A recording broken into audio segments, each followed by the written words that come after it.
Ça m'agace. Je sais pas quoi te dire, je suis complètement en retard, je sais que j'y arrive jamais, à chaque fois je te fais faux bon et... Moi, j'ai tous les écrivains qui me demandent qu'est-ce que fait ton service. Bon, comment on bouge? Ah, puis là, il bouge pas, ça m'agace encore plus. Donc ça, c'est une posture de soumission. Ah bah, tu tombes bien, Igor. Eh, j'ai mis en place ton projet. Oui, bah, oui, j'entends. Et alors, d'organiser une mission avec les licences, ça te bien quand tu me tiens les délais.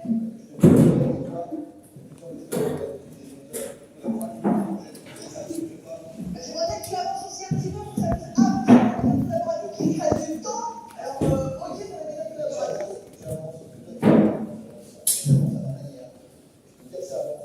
Ouais, bah donne-moi des points.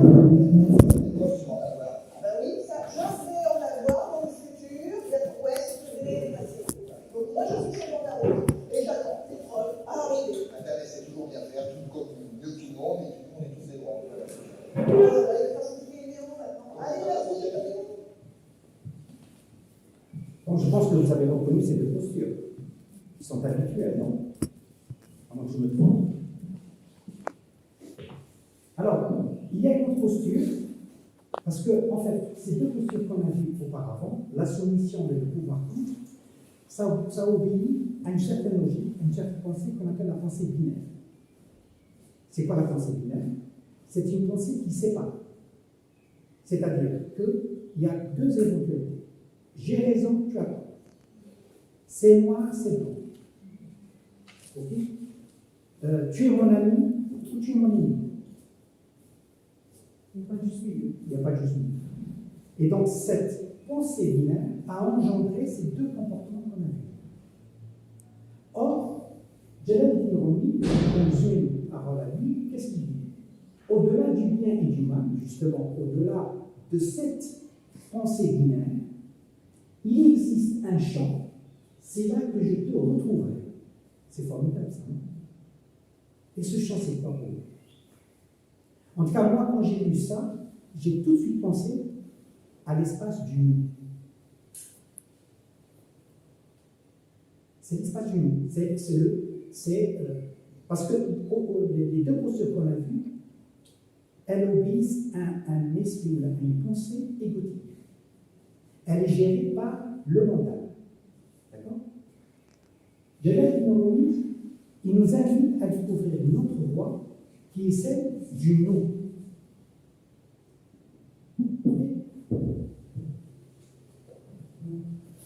Ce nous, cet espace du nous, demande de se reconnecter à ce qui est vivant en nous et en l'autre. C'est-à-dire qu'il ne passe pas par le mental, il demande à passer à un autre niveau qui est celui du cœur. Et là, on retrouve le mot du shir dans sa sagesse, le cœur. Et tout ça, c'est, ce que je vous dis là, c'est les fondements de la CNV. La CNV est fondée sur ces principes.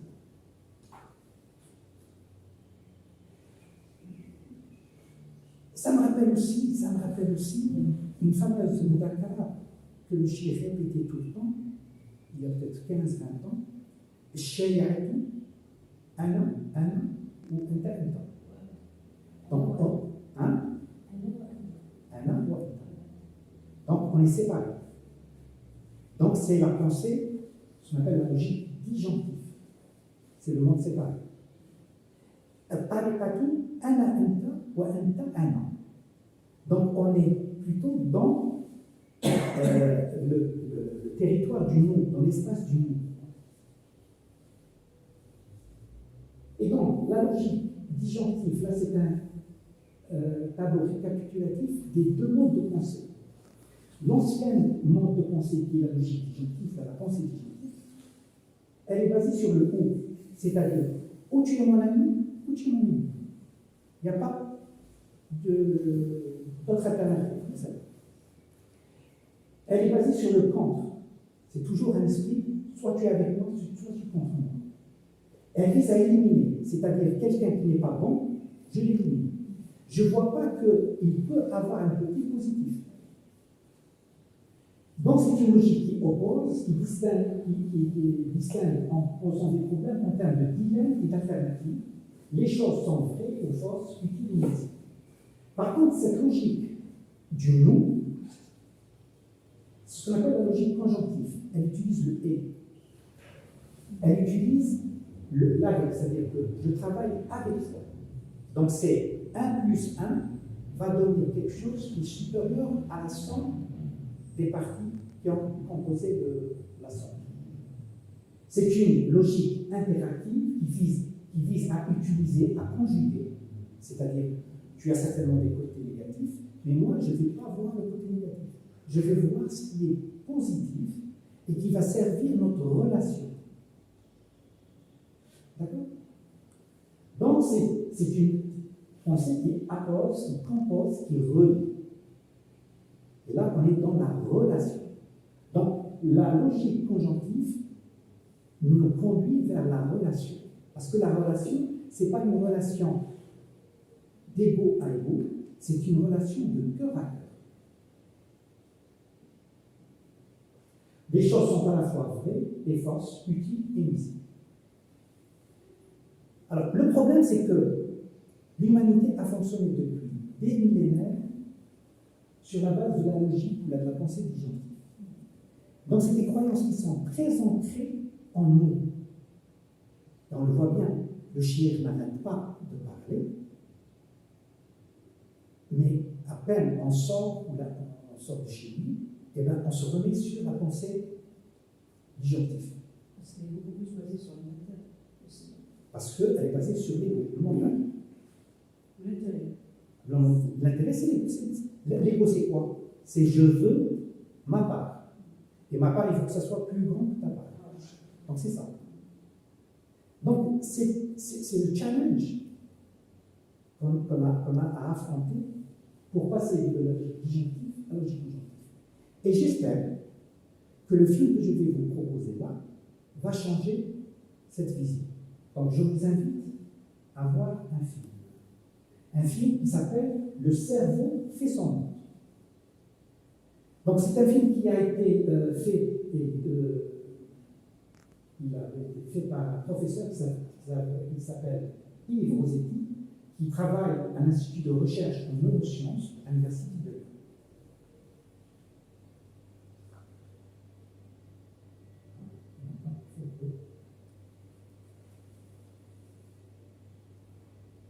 Avec ça. Il est toujours là ou pas?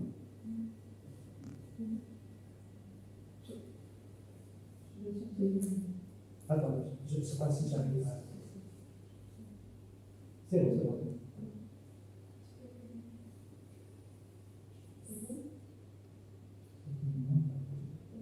Parce que c'est pas mon... Vous avez téléchargé? Ah, le cerveau, ça c'est bon.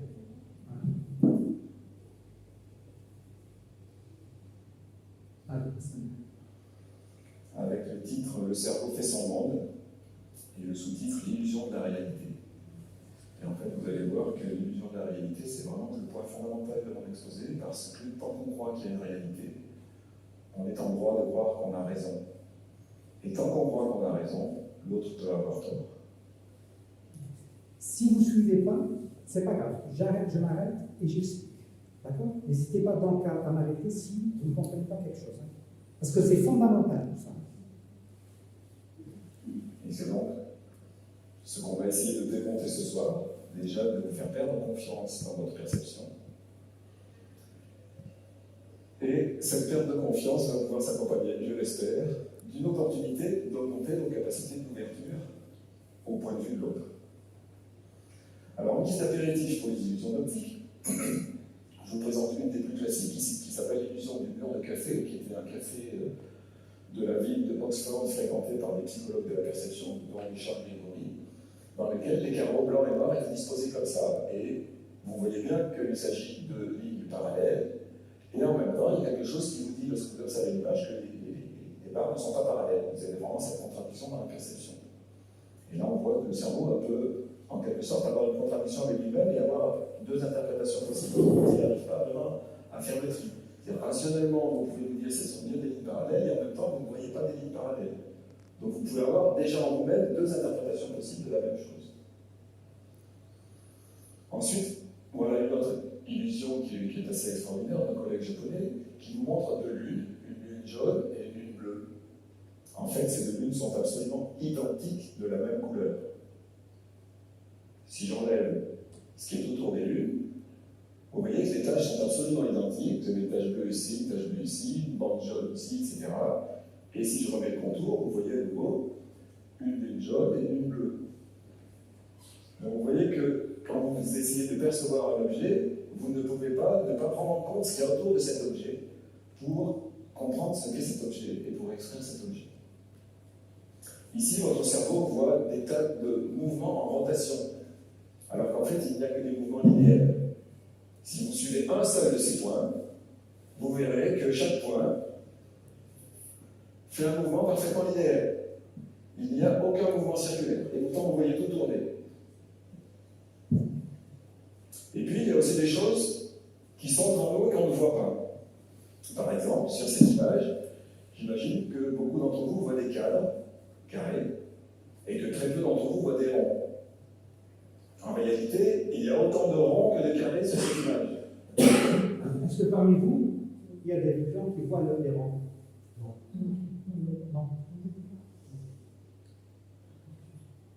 En fait, voilà un rang. Vous voyez le contour du rang? Voilà un autre rang. Est-ce que ceux qui voient des ronds peuvent lever la main? J'ai une idée de quel est le pourcentage? Un petit quart. Il y a autant de ronds que de carrés. Entre chaque rectangle, vous avez un cercle.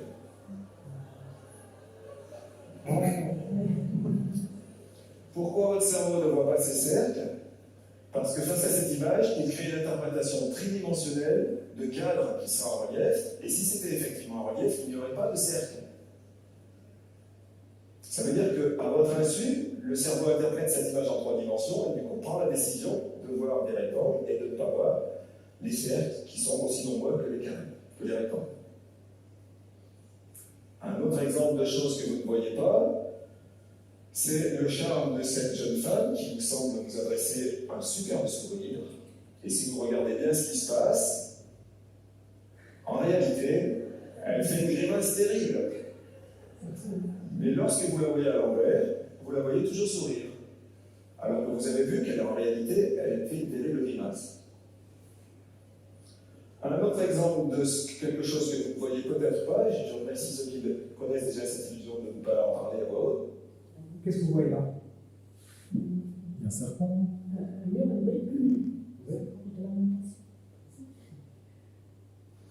Il y a sur cette image quelque chose au centre que vous ne voyez pas et qui est extrêmement saillant une fois que vous l'avez vu. Qui voit un objet, d'accord, une personne, 3 personnes, 4 personnes? Vous l'avez vu? Pas dans le monde. Alors, est-ce que certains d'entre vous voient une espèce de gravier au milieu des murs de briques? Alors, il ne s'agit pas du tout d'un gravier. Il s'agit de la cendre d'un cigare.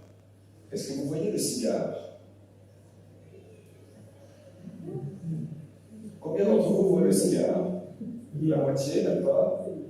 Un tiers? Alors, je vais vous le montrer. Voici le cigare. Vous voyez tous le cigare. Maintenant, si je vous remets l'image de départ, combien arrivez-vous? Arrivez-vous à voir le gravier encore? Non, c'est plus possible. Vous voyez un cigare. Et donc, en fonction de ce que vous avez vu, vous ne voyez plus la même chose. Votre cerveau est un organe historique qui se modifie à chaque instant en fonction des interactions que vous avez avec le monde. Le cerveau se modifie lui-même. Et ça veut dire que le monde va modifier le cerveau, et le cerveau va modifier la façon avec laquelle il perçoit le monde. En permanence. Vous ne verrez plus jamais de gravier dans ce mur. C'est dommage parce que c'était amusant de chercher un objet qu'il fallait voir. C'est un petit peu comme le magicien qui a dévoilé son truc, alors voilà, ça a la terre. Sur cette image-là, il va y avoir une quantité de choses importantes qui vont se passer sous vos yeux sans que vous les voyez. Alors, il faut que je m'assure que j'arrive à déclencher la vidéo. Voilà. Vous regardez cette image 30 secondes, il se passe des dizaines de choses que vous ne voyez pas.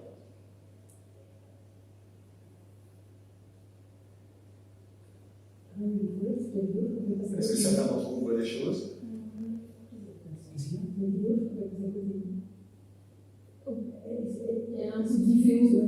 Non, parce que j'ai concentré, pour vous faciliter la vue, j'ai concentré, parce que ça, le film, il est assez long, et j'ai coupé. Donc c'est mon montage à moi. Donc je m'excuse. Oui. Est-ce que vous avez détecté les changements? Qu'est-ce que vous avez vu? Ce que je vais faire, peut-être, c'est vous montrer un Jackie. Voilà comment elle était au début.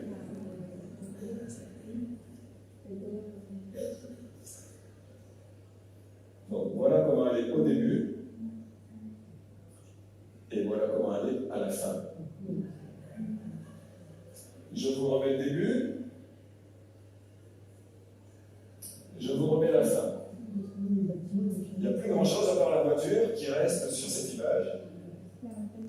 Ok? Alors pourquoi vous ne l'avez pas vu? Parce que les changements étaient faits de façon progressive et que si vous n'avez pas gardé votre regard tout le long sur la mer Mitran ici, qui s'est transformée en pâtisserie ou l'inverse, je ne sais plus, vous ne pouvez pas le percevoir parce que ça se fait progressivement. Et comme vous cherchez à tout prix des choses qui vont changer un petit peu partout, du coup vous ratez tous les changements qui peuvent se passer. Donc notre cerveau a ce qu'on appelle une cécité au changement. Il y a des tas de choses qui peuvent changer dans notre environnement qu'on ne peut pas voir. Et donc, au terme de cet apéritif illusoire, ce que je voudrais partager avec vous, c'est cette citation d'un grand spécialiste de la... je n'ai pas mis son nom, c'est pas grave. D'un grand spécialiste des illusions qui dit qu'en fait, le concept d'illusion est un non-sens. Parce que de toute façon, on ne voit jamais la réalité. Très important. Il n'y a pas d'illusion. Il y a juste des façons. Rappelez-vous de ça. Hein. C'est bon. Rappelez-vous bien de ça. Hein. On ne voit jamais la réalité. C'est le concept à santé, parce qu'on voit partout dans les journaux, dans les magazines, le cerveau nous trompe lorsqu'il s'agit d'illusion, mais pas du tout. Le cerveau essaie le mieux qu'il peut, à chaque instant, de montrer la réalité, d'interpréter la réalité. Et en fait, il y a des moments où ça correspond plus ou moins. Mais le concept lui-même d'illusion n'a pas de sens. Et on verra des tas d'exemples dans lesquels on voit qu'en fait, les illusions nous permettent à la fois de révéler la complexité des mécanismes de notre système perceptif et de notre cerveau qui sont mis au service de l'interprétation du monde. Et on verra aussi que sans ces illusions, l'espèce humaine n'aurait pas survécu sur la Terre. Face à cet objet et se dire si cet objet existe réellement ou pas. Vous avez ici deux exemples. Vous avez une chaise à gauche qui paraît tout à fait possible, telle qu'elle est, elle a l'air normale cette chaise, je ne sais pas ce que vous en pensez. Et vous avez un objet fabriqué par Frédéric au laboratoire qui ne semble pas possible. Donc vous voyez là deux images. Hein. Une chaise, et de l'autre côté, un objet fabriqué. Mais pour nous, ce qui est possible, l'image possible, c'est de la chaise, non? Elle apparaît normale. Par contre, l'autre, apparemment, c'est pas réalisable ça. Hein? Ben, vous allez voir. La géométrie de cet objet n'est pas possible. Et pourtant, il existe, il est fabriqué en bois, en 3 dimensions de nombre. Donc vous voyez qu'un objet peut paraître réel ou pas. Celui-ci, il a l'air impossible, mais pourtant, il est réel, il existe. Et cette chaise, en fait, n'est pas du tout une chaise. Enfin, elle n'est pas du tout telle que vous la voyez. Regardez ce qu'elle est en réalité. Regardez comment s'assoit la personne sur la chaise. Ce n'est pas la chaise que vous croyez. Donc en fait, il y a des choses. Voilà la chaise, la solution de la chaise. Une chaise fabriquée pour vous donner l'illusion qu'elle est tournée d'un côté alors qu'elle est tournée de l'autre côté. Et puis, une autre illusion fabuleuse.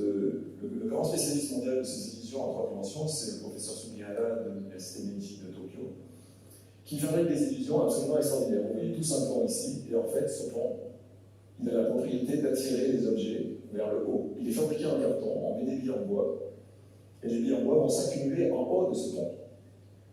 Et que vous les mettiez d'un côté ou de l'autre du pont, il se produit la même chose, les billes montent irrésistiblement vers le sommet du pont. Est-ce que je vous donne la solution ou pas? Allez, je ne donne pas la solution, ça sera plus marrant. Voilà un autre objet fabriqué par mon collègue Sugihara, qui est une flèche, qui n'a qu'une direction possible. Vous pouvez la retourner, elle va se tourner de la même façon. Alors, bon, je vais essayer de vous la montrer en vrai. Et là, on voit la flèche, vous la voyez? Elle pointe dans quelle direction pour vous là? par là, et si je la retourne, toujours du même côté, ça marche pour tout le monde. Donc il n'y a qu'une seule direction possible dans cette flèche. Et pourtant, c'est un objet réel qui est devant vous, en bois.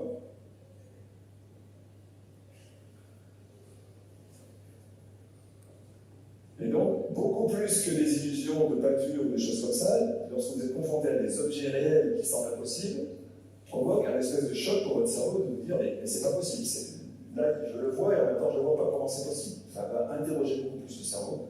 Et donc, ça va beaucoup plus favoriser votre ouverture, le questionnement, et ça va vous permettre de prendre conscience des limites de votre perception. Donc, vous pouvez dire c'est une chaise, évidemment, ou vous pouvez dire aussi apprendre à dire maintenant, à partir d'aujourd'hui, de mon point de vue, j'ai l'impression que c'est une chaise. Voilà. C'est ça la conclusion, c'est de mon point de vue. Parce que chacun a sa façon de percevoir le monde.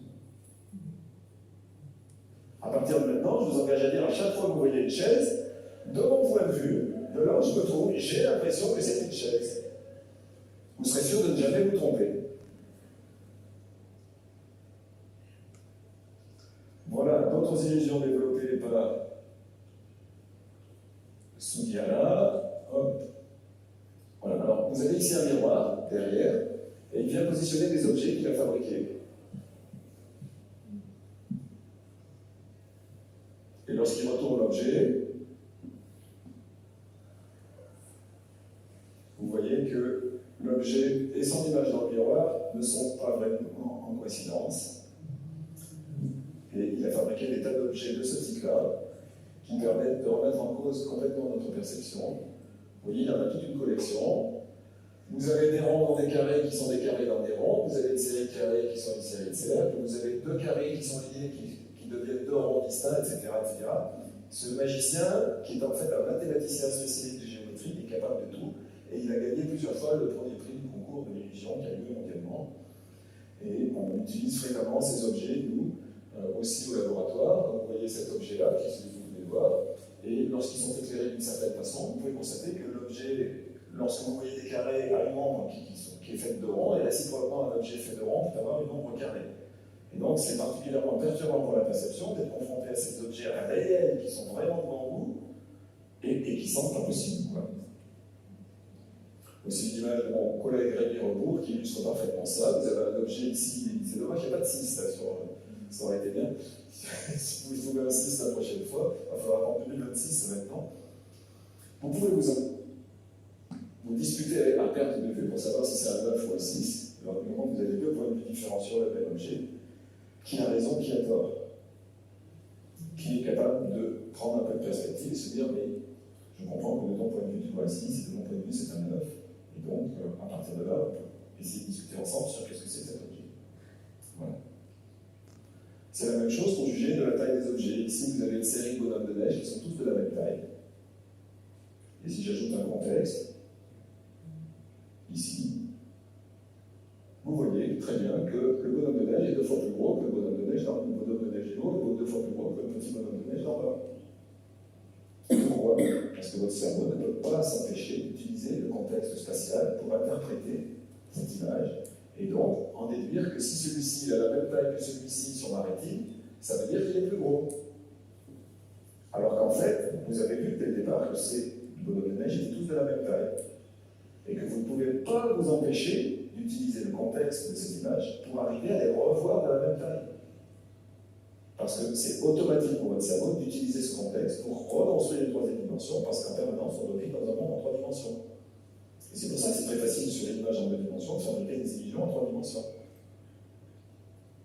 On peut jouer à ça. Un autre exemple d'utilisation du contexte spatial, c'est cette illusion de contraste de taille dans laquelle le cercle vert ici apparaît plus gros que le cercle bleu. Vous voyez tous le cercle vert plus gros que le cercle bleu, c'est une image très classique. Hein. Si je déplace le cercle vert maintenant, vous voyez qu'il est exactement de la même taille que le cercle bleu. Pourquoi? Parce que c'est encore une histoire de contraste. Le cercle vert est entouré de petits cercles, le cercle bleu est entouré de grands cercles. Et donc, vous jugez, vous interprétez la taille de cet objet par contraste en utilisant le contexte spatial. Et vous ne pouvez pas empêcher votre système perceptif de le faire, même lorsque vous savez que les deux objets sont de la même taille. Encore plus fort maintenant, comment ce contexte spatial peut modifier notre perception du temps. Vous avez ici deux cercles violets et jaunes sur lesquels sont positionnés des disques ici qui varient du violet foncé jusqu'au blanc. Je vous garantis que ces deux points blancs sont blancs en même temps. Alors que vous avez l'impression qu'ils sont en alternance comme ça. Qui arrive à les voir en même temps? Il y en a qui arrivent à les voir blancs en même temps? Vous êtes sûr? Ah ben si vous regardez ailleurs, vous ne les voyez plus. Si vous regardez ailleurs, si vous regardez loin, ah c'est vrai que ça marche pas mal ça en vision téléphonique. Je ne l'avais jamais remarqué, merci. Alors pour le montrer à ceux qui n'arrivent pas à voir qu'ils sont blancs en même temps, il faut enlever les cercles qui sont autour. Vous voyez qu'ils sont exactement synchrones, et dès qu'on remet les cercles, ils sont de nouveau en opposition de phase. Ça va? Vous avez eu tous le temps de le voir? Ça veut dire que... Comment? Là, depuis que j'ai mis ça, moi, par contre, j'ai la nausée. La nausée. La nausée, j'ai mal aux yeux. Ce qu'il faut faire, c'est apprendre que ton cerveau te trompe tout le temps. C'est ça l'objectif de cette projection. Notre perception de l'espace peut modifier la perception du temps. Et que le contexte spatial va modifier la perception du temps. Logiquement, la moitié de vous voit un B, l'autre moitié voit un 13. Pourquoi? Parce que certains d'entre vous ont vu une série 12, 13, 14 et d'autres une série ABC. Et que même si je demande à votre cerveau de ne regarder que ce qui est écrit en rouge, votre cerveau ne peut pas s'empêcher de lire ce qu'il y a autour et de le prendre en compte pour interpréter cet objet ambigu. Alors, sûrement, dans la salle, il y a un petit pourcentage de vous qui ont vu que cet objet-là pouvait être un B ou un 13 dès le départ. Mais grosso modo, la majorité des gens utilisent le contexte pour interpréter cet objet qui est complètement ambigu. Il y a des chercheurs qui se sont penchés sur cette question en étudiant des illusions pour aller très vite. Vous connaissez peut-être tous ces illusions dans laquelle on voit la barre d'en haut plus longue que la barre d'en bas. Ok, c'est une illusion classique. Et en fait, l'interprétation de cette illusion est que notre cerveau en fabrique une image tridimensionnelle, bref, et que pour des gens comme vous et moi, qui vivent dans des environnements où on a des bâtiments carrés, des salles carrées, etc., des cubes, on a une certaine habitude perceptive. Par contre, si vous prenez des Esquimaux ou des Zoulous qui habitent dans des environnements où il n'y a pas ces angles et ces arêtes, eh bien, l'illusion n'existe pas. Ces gens-là ne sont pas de la même façon sensibles à l'illusion, c'est-à-dire que vous allez juger. Donc vous voyez que même la culture joue sur la perception de l'ampleur. C'est fou quand même.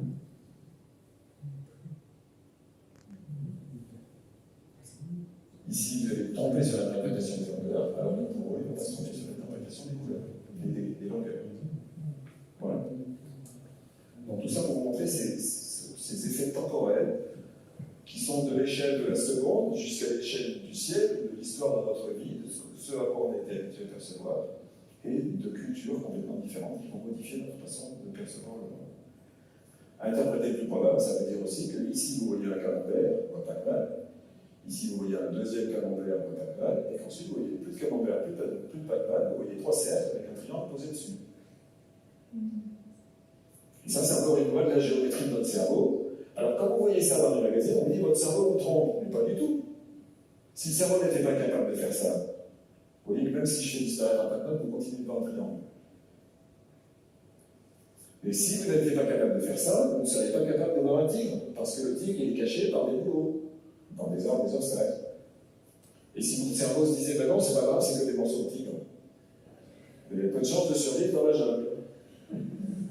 Donc en fait, les illusions ne nous trompent pas du tout. Elles sont au service de la probabilité la plus fréquente qu'on rencontre dans la vie qui nous permet de survivre dans l'environnement. Tout simplement. Ça va jusqu'au point où, parfois, notre cerveau va modifier le réel plutôt que notre perception. Je ne sais pas si vous connaissez ça, j'ai voulu l'apporter en vrai, vous le voyez. Donc si je me positionne ici, ça devrait peut-être le faire. Vous voyez les cubes, et si je bouge le plateau, vous les voyez flotter dans l'espace. Ça marche.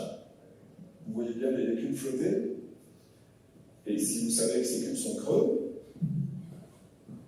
vous continuez de les voir en plein et flotter dans l'espace. Ça sert à rien que je tourne beaucoup puisque il y a la caméra qui retransmet ça. Alors ça veut dire quoi ça? Ça veut dire que votre cerveau, il préfère tordre le réel plutôt que de changer d'avis. Une fois qu'il a décidé que c'était des cubes en plein, puisque c'est évident. Votre cerveau préfère tordre le réel plutôt que de voir la vérité, que les cubes sont vides. Voilà. Même en voyant que ça n'est pas des cubes en plein, il continue de voir des cubes en plein. C'est-à-dire que votre cerveau préfère inventer quelque chose plutôt que d'admettre la réalité de se remettre en cause. Parce que, évidemment, des cubes en plein, on en voit beaucoup moins que des cubes en plein. Une fois qu'on a une croyance installée, une fois que notre cerveau a une interprétation de quelque chose, il y a vraiment beaucoup de mal à la remettre en question. Et c'est pour ça qu'on dit que la première impression est toujours la bonne. Parce qu'une fois qu'on a la première impression, on a du mal à changer d'avis, tout simplement. C'est pas parce que la première impression est la bonne. Alors, il paraît que cette citation est de Coco Chanel, si je me rappelle bien des sources littéraires.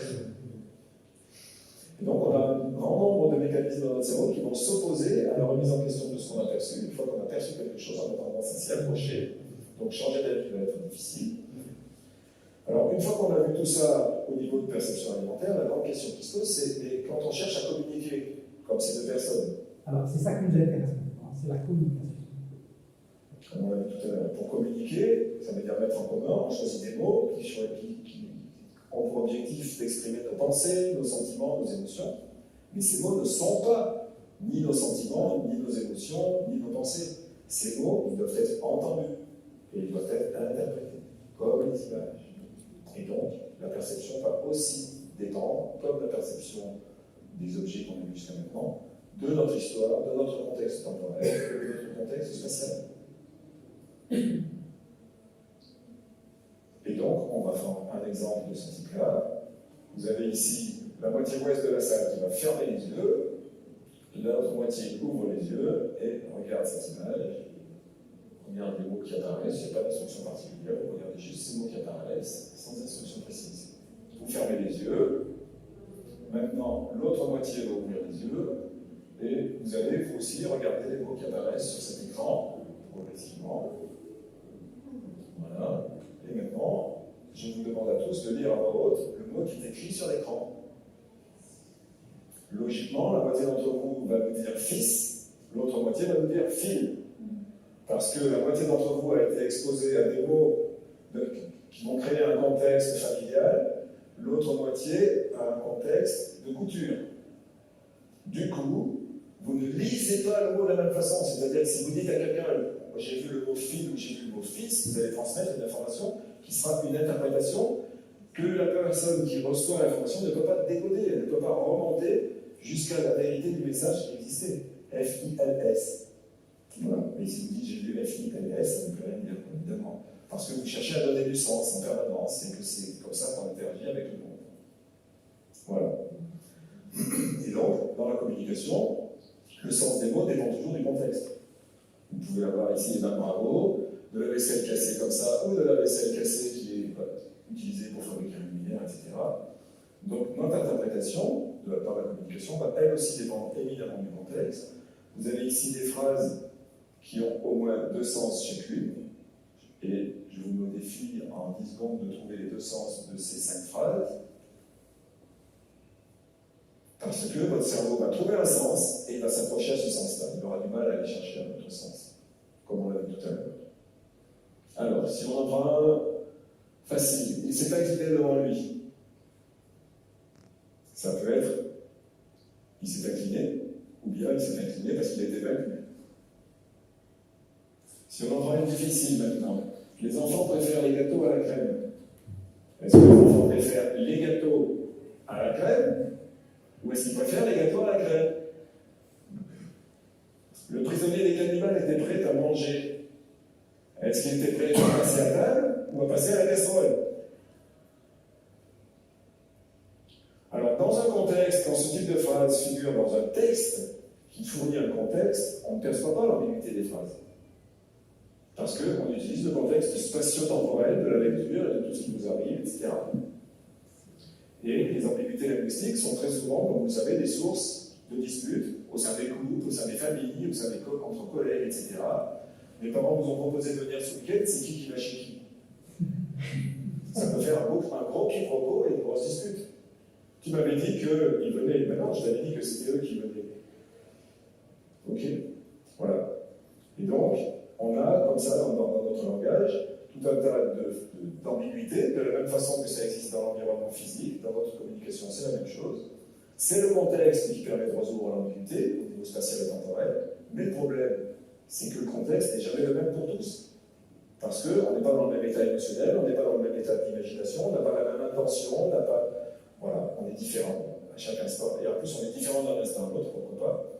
Et donc, moins le problème est concret, plus ce genre de difficulté va apparaître. Et donc, sans contexte, l'ambiguïté peut être évidente, mais avec le contexte, on n'est pas conscient qu'il existe une ambiguïté, c'est ça le problème. Et donc, on confond notre interprétation avec la réalité. Tout le problème dans la perception, dans la communication, c'est lorsque vous êtes convaincu que vous percevez la réalité, que vous avez accès à la réalité. Parce que, justement, ce contexte n'étant pas le même pour tous, ces interprétations diffèrent. Et si on est sûr de ce qu'on a compris, à ce moment-là, on déclenche la compréhension, les ententes, conflits, guerre, etc. Donc, en fait, la leçon de ça, c'est que c'est important de prendre la responsabilité de la perception, dans le sens où ce que je perçois, c'est mon point de vue, mais ce n'est pas forcément la réalité. Et en même temps, même si ce n'est que mon point de vue, il est aussi important que les autres. C'est-à-dire qu'il y a à la fois de la modestie, mais à la fois le fait de revendiquer que mon point de vue qui m'appartient, il est vrai. Ce n'est pas quelque chose que je fabrique, qui est faux. Mon point de vue, c'est ça. Et donc, ça rend la possibilité d'apporter un peu plus de modestie, de dialogue, d'échange, d'ouverture dans les discussions. C'est important d'avoir plusieurs perspectives pour se rapprocher de la réalité. Vous avez encore une fois une vidéo ici de ce garage qui a un toit qui vous semble complètement convexe, qui en fait est parfaitement plat, mais que vous pouvez percevoir complètement creux lorsqu'il est positionné comme ceci. Vous voyez votre cerveau, maintenant il est en train d'en faire des creux. Donc en fait, le même objet vu de deux points de vue différents peut apparaître complètement différent. C'est ce qu'on appelle des boîtes à point de vue. Donc en fait, c'est complètement plat. Et vous pouvez le voir creux ou pas. Et ce type d'objet, lorsque vous y êtes confronté dans la réalité, vous permet de déclencher une espèce de prise de conscience de « Ah oui, c'est quand même important, ma perception dépend vraiment très étroitement de mon point de vue, de là où je me trouve, etc. » Donc on est en permanence dans ce genre de modulation de notre perception, de notre interprétation du monde, qui vont dépendre de nos états internes à de multiples niveaux, c'est-à-dire que ça peut être ma position spatiale, tout simplement. Ça peut être qu'est-ce que j'ai dans la tête à ce moment-là, est-ce que je suis préoccupé, stressé, machin, ou est-ce que ce que j'ai au niveau émotionnel. Voilà.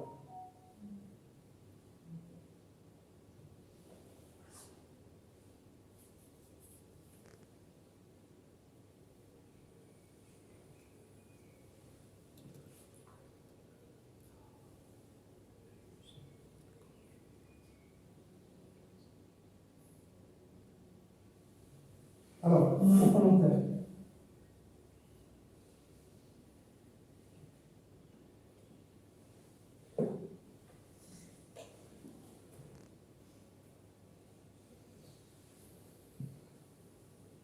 S'il y a une conclusion à laquelle on peut être d'accord tous ensemble, c'est que les informations sensorielles ne restituent jamais la réalité. Pourquoi? Parce que, en fait, ce qu'il faut comprendre à travers tout ça, c'est qu'il y a une réalité de premier ordre. Ce qu'on appelle la réalité de premier ordre, c'est-à-dire, c'est l'information que nous procurent nos organes sensoriels. Celle-là, elle ne va pas varier. Par contre, il y a une réalité de deuxième ordre, c'est l'interprétation. Et elle va dépendre, comme il a dit monsieur, de mon contexte, de mon état intérieur.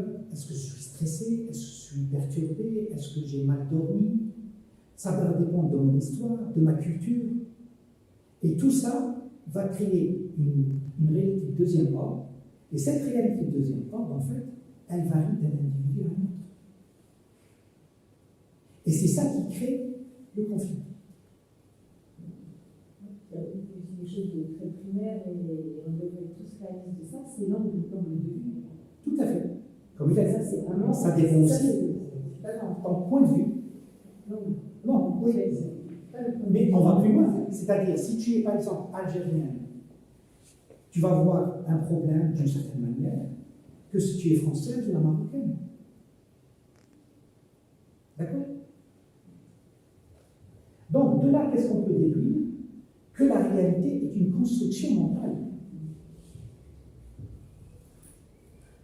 Et donc, que les données de l'observateur sont tous subjectives. Il y a une cinquantaine d'années, à peu près, on pensait que la réalité était transmise directement à l'observateur et que l'observateur n'avait aucune action, ne jouait aucun rôle dans le phénomène observé. Mais aujourd'hui, il y a une unanimité que l'observateur intervient dans le phénomène observé. Bon, maintenant, qu'est-ce qu'on va faire de tout ça? Parce que ça, c'est des réalités scientifiques. Hein? J'espère que vous êtes tous convaincus. Je ne pense pas que un de vous qui nie ces réalités. Il y a des gens qui nient cette réalité ou pas? Non, personne ne se manifeste. Bon, ça veut dire quoi? Que le changement, parce que c'est bien ce qu'on veut, changer notre perception du monde, changer notre perception de l'autre, va dépendre d'une nouvelle lecture de la réalité. Ça, c'est la leçon qu'on peut tirer de ces découvertes scientifiques. Est-ce que je me fais comprendre ou pas? Tout à l'heure, on a dit que la réalité n'existe jamais, c'est ça? Oui, la vraie réalité, c'est-à-dire la réalité de premier ordre, telle que je l'ai conçue moi, parce qu'il y a toujours une lecture, un fil qui vient pour faire cette lecture de premier ordre. C'est comme quelqu'un, en fait, chacun a ses lunettes avec des verres teintés. Moi, j'ai des lunettes avec des verres teintés en vert, d'autres avec des verres en rouge, ainsi de suite. Et chacun va percevoir la réalité, mais avec un filtre, qui va dépendre de sa culture, Sans propre. sans propre filtre. Et souvent, dans ces filtres-là, il y a l'héritage culturel qui va intervenir, son expérience, son passé. Des problèmes de santé, parce que quelqu'un qui a déjà un problème au niveau visuel, il ne voit que j'invente. Plus Oui, il y a daltonien, des rouges, pas par exemple. daltonien. Les daltoniens, et puis il y a d'autres phénomènes de parasites sur la cornée, des choses comme ça. Donc, mais il y a le même phénomène chez les animaux. Parce qu'un aigle ne voit pas comme une abeille, et l'abeille ne voit pas comme l'homme, etc. Déjà, voilà, Oui, mais dans le contexte qu'on a la communication, qu'est-ce qu'on peut tirer comme conclusion? ça peut être un support aussi. Par exemple, pour des enfants, tu peux leur montrer des images de ce que voient les animaux, aussi pour leur faire sont des êtres vivants aussi comme nous, et mieux leur expliquer à travers, par exemple, Oui, je suis la d'accord. vision. Mais là, on est dans le vivre ensemble, déjà, on va faire le vivre ensemble avec les humains. Alors, ça, c'est plus dur, hein. Vous me commencez. Alors, c'est ce qui là, je suis sûre qu'il y a des gens qui peuvent être très, très perturbés là, d'avoir écouté ça. Ben oui. Donc, qu'est-ce qu'on fait de ces découvertes?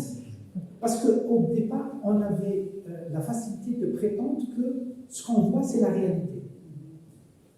La science aujourd'hui nous dit non, vous êtes qu'un observateur et votre lecture du réel vous allez interférer avec la lecture du réel.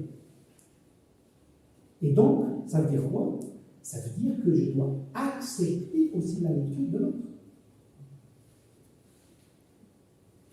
Et qu'on peut avoir tous raison. Quelque part. Quelque part, on a tous raison. Tout à fait. Alors, justement, tous ces éléments-là, qu'est-ce qu'on peut faire pour notre éducation de la culture de Dieu? Parce que ce qui nous intéresse là, on est regroupé aujourd'hui pour voir comment faire cette culture à l'éducation de la paix. Dans tous les cas, ce ne sont que des points de vue. Tout à fait. Voilà. personne ne peut avoir une idée de ce qu'il est plus, c'est un point de vue. Il aurait pu avoir un point de vue, l'autre a un point de vue. Bon, mon point de vue peuvent se regrouper. Alors, Mais c'est toujours des points de vue. mais dans le monde, dans le quotidien, est-ce que cette notion d'un point de vue est admise par tout le monde? Non, pas admise.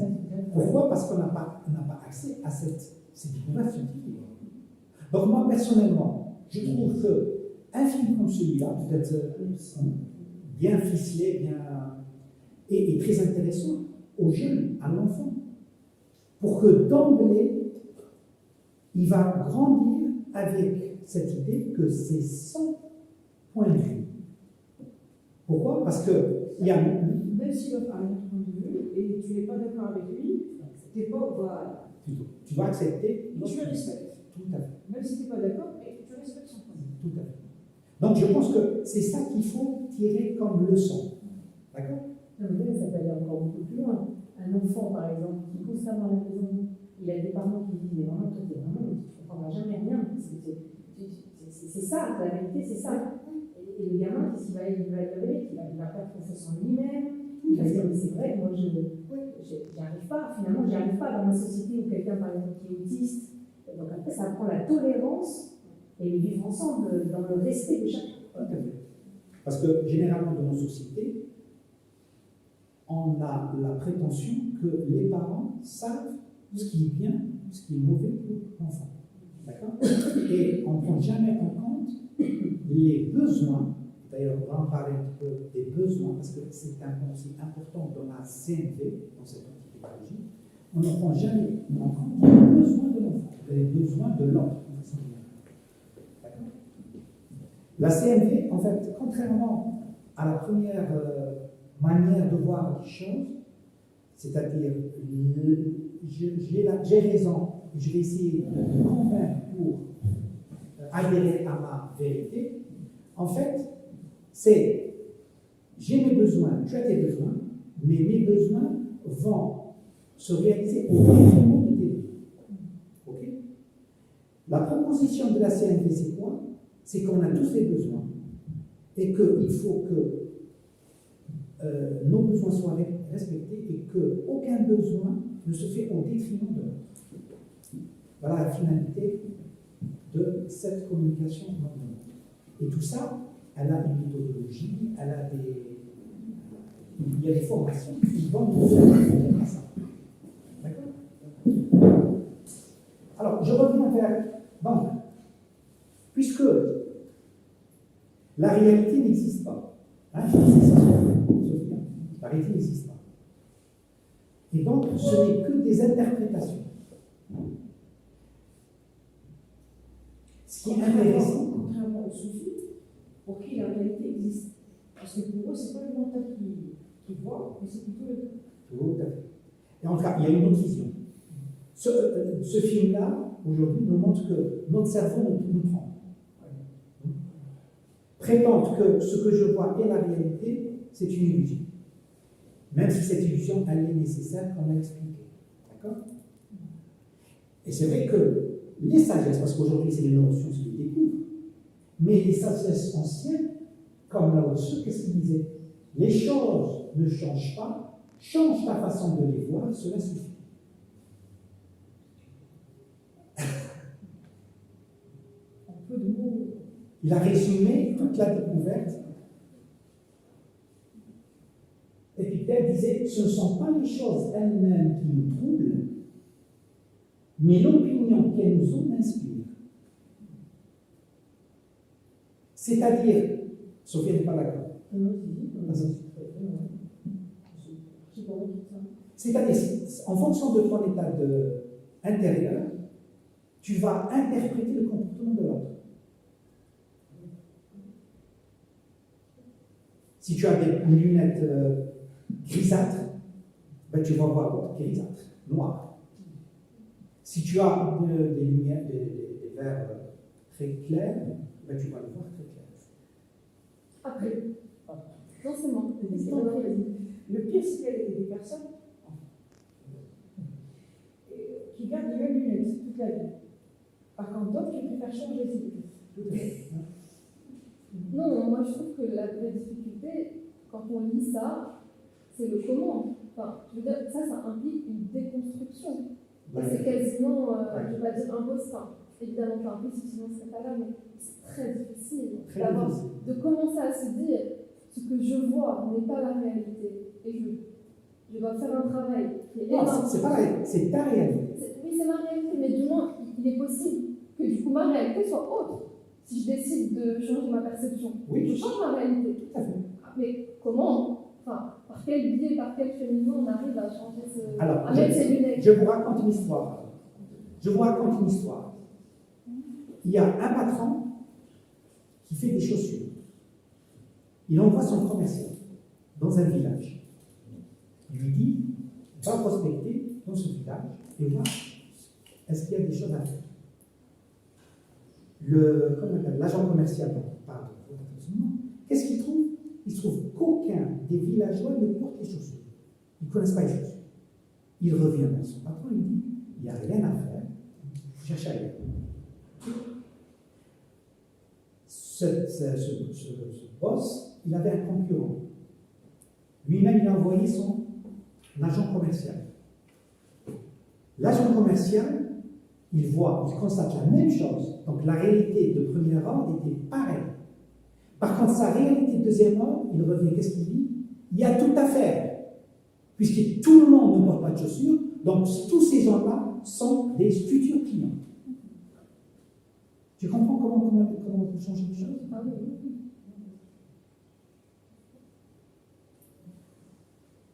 Alors maintenant, ce qui est important, puisque le cerveau fait son monde, quel monde souhaitons-nous? Quel monde souhaitons-nous? Est-ce qu'on reste dans cette logique binaire, dans cette logique disjonctive? J'ai raison, toi tu as tort. Si tu n'es pas d'accord avec moi, donc tu es mon ennemi, je ne travaille pas avec toi. Ou bien, il faut changer de logique, de pensée, et utiliser la logique conjonctive, c'est-à-dire le et. Cette pensée qui relie. Oui, mais là, concrètement parlant pour les enfants, on a quelque chose d'extraordinaire, c'est la méthode du cercle. La méthode du cercle, c'est exactement ça. C'est accepter de répondre aux choses avec le thème du cercle, mais on est dans cette acceptation, on est dans ce bel agir, on est dans le respect de l'autre, et on est surtout dans l'enrichissement commun. Oui, tout à fait. Oui, ben oui, mais moi j'apporte un argument scientifique, c'est-à-dire que le fait, parce que vous avez vu toutes les expériences que nous avons faites, ça c'est une réalité. Donc on est bluffé. Et puis on se dit, ce qu'on croit voir n'est pas tout à fait. Voilà. Et donc ça nous facilite un petit peu de lâcher prise. Maintenant, je suppose que les gens qui ont assisté à ce film-là ont beaucoup plus de facilité à faire le cercle et à admettre la vision de l'autre que les gens peut-être qui n'ont jamais vu ce film-là. Qui vous dit? Alors, pourquoi on envoie nos enfants à l'école?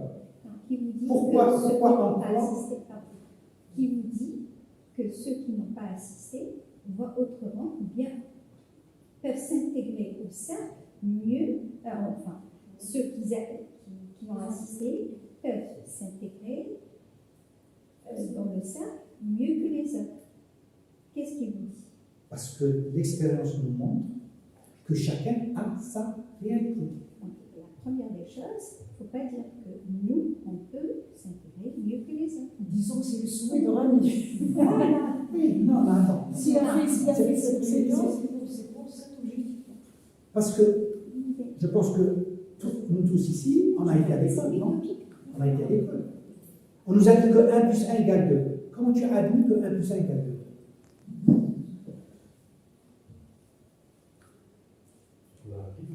On l'a appris. Tout à fait. Donc là, on t'apprend que ce que tu vois n'est pas la réalité. Et c'est des scientifiques. C'est une partie de la réalité. Oui, oui, Une composante de la réalité. Mais ce n'est pas composante, c'est la réalité. Donc, je suis plus apte à accepter la réalité de l'autre. Tu comprends ce que je veux dire? C'est-à-dire qu'on prétend être des scientifiques, des gens, comment on dit, des gens carrés qui ne croient qu'à la science, cartésien, voilà, je cherchais, cartésien. Et bien là, c'est l'Institut de recherche en neurosciences. Je ne parle pas du sorcier du poing. Si, alors c'est vrai que ça choque, parce que dire que tout ce que j'ai cru n'est pas réel, ce n'est que mon point de vue, c'est un coup très dur pour l'ego, pour notre ego. Mais je pense que là, ce film-là nous entraîne, nous oblige à être dans l'unité. C'est un travail parallèle. Si on parle par exemple de la tradition soufie, s'il y a des personnes aussi qui sont de confession soufie, c'est matérialiser en vérité la recherche spirituelle. C'est-à-dire que le spirituel et le matériel, finalement, là, on a un chemin commun. On est dans la verticalité et l'horizontalité. On est au point zéro, finalement. Et ça, c'est génial. C'est extraordinaire parce que aujourd'hui, parler aux gens que parle du spirituel, tout le monde va s'envoler, ça va délirer, ça va se shooter, et puis finalement, il y a quoi de concret dans la société? Alors que là, on peut avancer, on va dire, en parallèle et s'investir et avoir des formes de réalité, donc on pourra travailler ensemble, on pourra se respecter, c'est génial. Parce que les gens attendent d'abord que les scientifiques se prononcent avant le spirituel, donc ça peut être super intéressant. Il y a d'autres interventions? Attends, je voulais intervenir. T'as oublié? Non, j'ai oublié. Bon, je reviens un peu à la vivacité des opinions. C'est c'est-à-dire que chacun a son opinion sur. Attends, là, on ne parle pas d'opinion. On parle d'un fait réel. Donc, un fait, donc, mais que j'ai tendance à interpréter tout fait réel. Regardez par exemple, on va trouver un exemple. Quand il y a un accident de voiture, d'accord, et on veut faire un constat, on ramène des témoins, non? Eh bien, c'est très rare où 3 témoins, si on ramène 3 témoins, les 3 témoins vont dire la même chose. Pourtant, l'accident a eu lieu, ils étaient tous là. L'interprétation est différente. L'interprétation est différente. L'interprétation est différente. Parce que chacun a son propre angle. Dans chaque, comme elle a dit, dans quel angle vois-tu? Par exemple, là, je vois beaucoup plus, c'est-à-dire mon optique qui est beaucoup plus basée sur là, alors que l'autre voit dans ce côté-là. Et je me dis, non, il n'y avait que ça. Tout en supprimant un autre côté. Mais ça, c'est uniquement, vous parlez là, uniquement du côté de la composante spatiale. Donc ça va pas. Mais ici, on a vu plein de choses qui vont intervenir. Il est allé plus loin, le scientifique, il a parlé même de modestie. Le cheminement, la construction encore plus. Tout à fait. Donc on se rejoint. C'est facile de dire. Justement. C'est facile de dire. Après, en réalité, si vous pratiquez ce que vous dites là, vous êtes, on peut dire, c'est 2%, 1% qui pratique tout ça. Alors, je suis d'accord avec toi, mais pas d'accord. Pourquoi? Le jour où vous avez décidé d'apprendre l'anglais, par exemple, ou la voiture, puisque tu disposes d'un permis de conduire, d'accord? Est-ce que tu as eu cette possibilité, la facilité de conduire du jour au lendemain? On n'avait plus le temps. Donc, l'éducation à la culture de paix nécessite aussi du temps, de l'investissement et de l'effort. Un investissement temporaire. Quand on apprend l'anglais, ce n'est pas du jour au lendemain, on va maîtriser l'anglais. Ce n'est pas en une séance que la personne va partir en Angleterre, assister, voir une pièce de théâtre de Shakespeare, par exemple. Il faut qu'il apprenne, qu'il fait les répétitions, qu'il vit dans un milieu où les gens ne parlent que de l'anglais pour qu'il puisse. Moi, je qu'on a tous raison. Est-ce que cela ne va pas créer des problèmes? Oui. Justement. Monsieur, tu as raison. Tu as ton point de vue. Tu as ton point de vue sur un.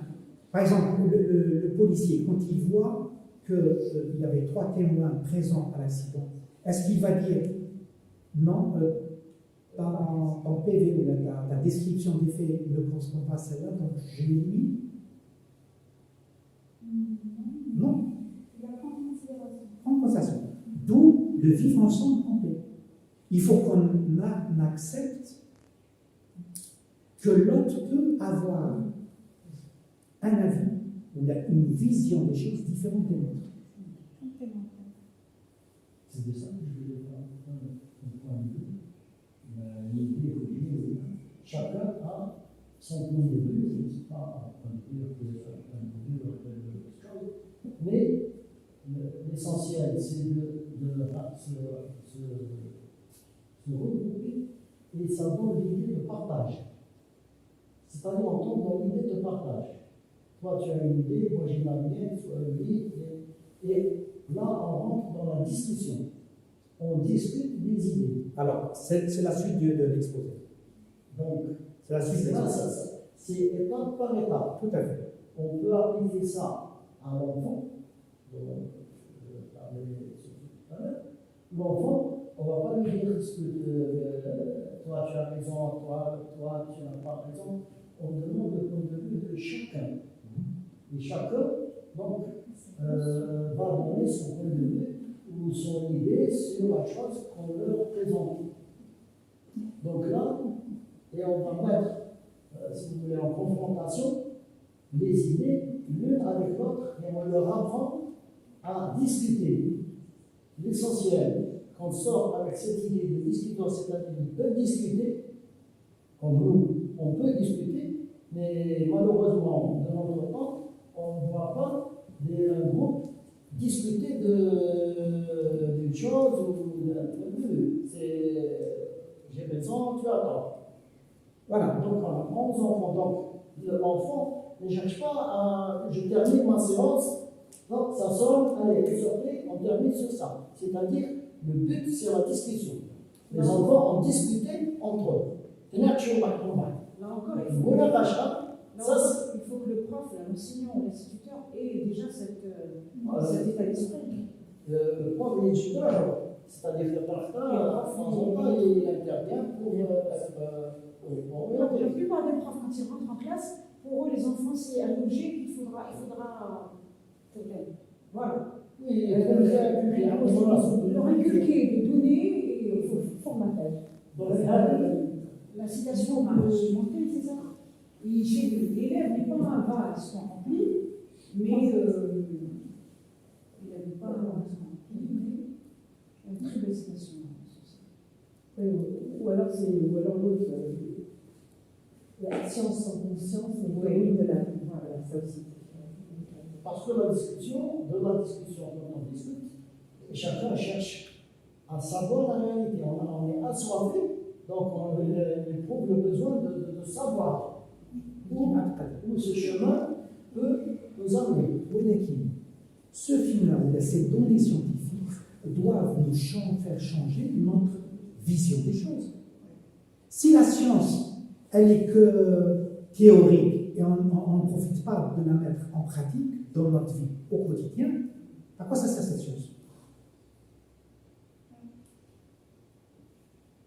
Donc, le challenge, c'est quoi? C'est de sortir, à partir de cette découverte scientifique, quelque chose qui va nous servir dans nos relations interpersonnelles. C'est ça. Alors, c'est vrai qu'avant, dans le premier schéma, comme je vous ai montré, la soumission et le contre-pouvoir, la personne avait raison et il voulait l'imposer à l'autre. Pourquoi? Parce qu'il croyait sincèrement que sa vision est la bonne. Or, la science aujourd'hui nous démontre que, en fait, c'est sa réalité, c'est sa vision à lui, et que l'on peut avoir une autre vision. D'accord? Donc, pour poursuivre l'exposé, il faut donc prendre le temps de choisir le monde que nous souhaitons faire. Et le monde que nous souhaitons faire, c'est quoi? C'est que la communication non violente, donc, enrichie par toutes ces découvertes, elle nous dit, eh bien, il faudra que nous dirigeons notre conscience là où nous avons des chances de trouver ce que nous recherchons. La solitude. Parfois la solitude. La solitude? Voilà, c'est un échappatoire. Parfois. S'évincer. Ce que cherche un individu en général, c'est la joie de vivre. Un enfant, nous avons tous été des enfants.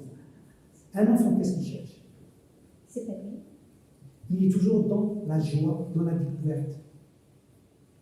Donc, un enfant, il est toujours habité par cet élan de cœur, cette bienveillance.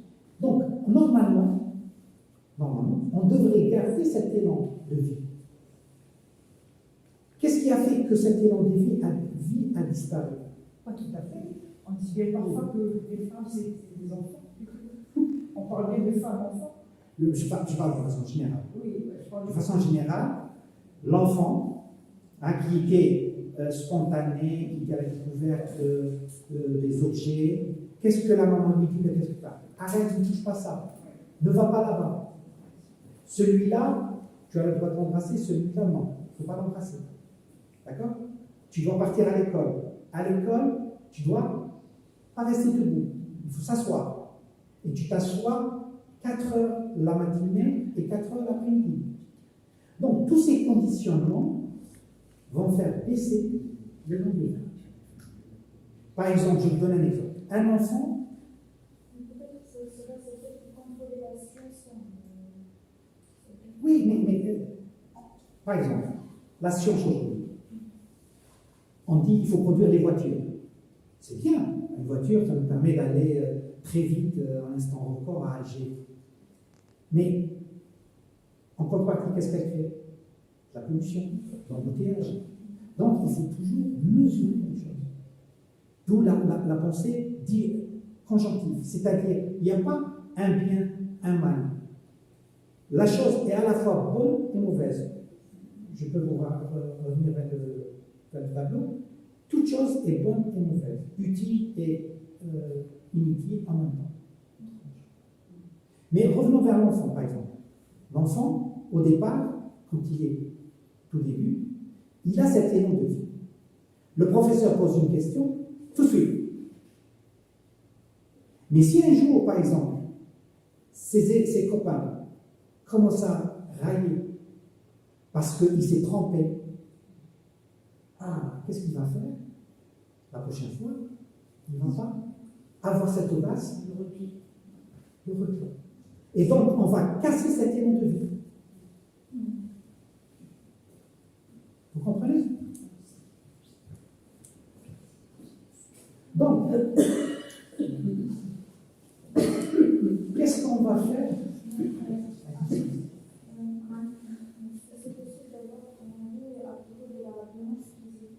Donc, si les enfants, si un enfant va frapper un autre enfant, est-ce que c'est un truc bien et non violent? Non. La violence, elle a. Bon, là peut-être c'est pas le moment, parce que là, on rentre dans la formation, et ce n'est pas le but de cet exposé. Là, comme je vous ai dit, l'exposé, c'est uniquement vous donner une idée générale des fondamentaux de cette technique, la communication non violente, et la philosophie qui est derrière. Okay? Mais si vous voyez que c'est intéressant, à ce moment-là, on passera à la formation. D'accord? Donc, on a vu donc les découvertes scientifiques, neuroscientifiques. On a vu que chacun a sa réalité. D'accord? Et qu'on est obligé de vivre ensemble. Donc, comment faire pour s'entendre? Eh bien, la communication non violente nous propose de diriger notre conscience là où nous avons des chances de trouver ce que nous recherchons. Et l'individu, quel qu'il soit, qu'est-ce qu'il cherche? Il cherche la bienveillance, il cherche la joie de vie, il cherche l'élan de vie. D'accord? Et donc, le langage est est très, très intéressante dans la communication. Pourquoi? Parce qu'on communique. Je vous cite un exemple que j'ai vécu récemment. On était autour d'une table de Ramadan, et puis la discussion s'est ouverte. Oui, le Maroc, une personne a dit: ah oui, heureusement cette fois-ci le Maroc a jeûné avec nous. D'accord? Ça paraît anodin. Vous êtes d'accord? C'est anodin tout ça. Mais imaginons par exemple qu'il y avait un Maroc. Ça c'est un fait. Il a dit: heureusement, cette année-là, les Marocains ont jeûné avec nous. Mais le Marocain, comme on l'a vu tout à l'heure, il y a toujours les faits, mais on a tendance à interpréter les faits. C'est la nature humaine. Qu'est-ce qu'il va dire? Ah oui, donc il veut que l'Algérien, les Marocains, suivent les Algériens. Donc, vous voyez que un mot qui peut paraître anodin peut être perçu, la perception, ce qu'on a vu dans le film, la perception peut être perçue violemment. Et donc, un des fondamentaux de la communication, c'est le langage de bienveillance, le langage du cœur. Et donc, je vous expliquais que dans la pensée disjonctive, qui est intégrée à notre éducation depuis des millénaires, c'est un langage d'ego à ego, parce qu'elle part du cerveau, le mental. La communication non violente, non, elle va à un autre niveau, qui est celui du cœur. Et donc, on va le voir.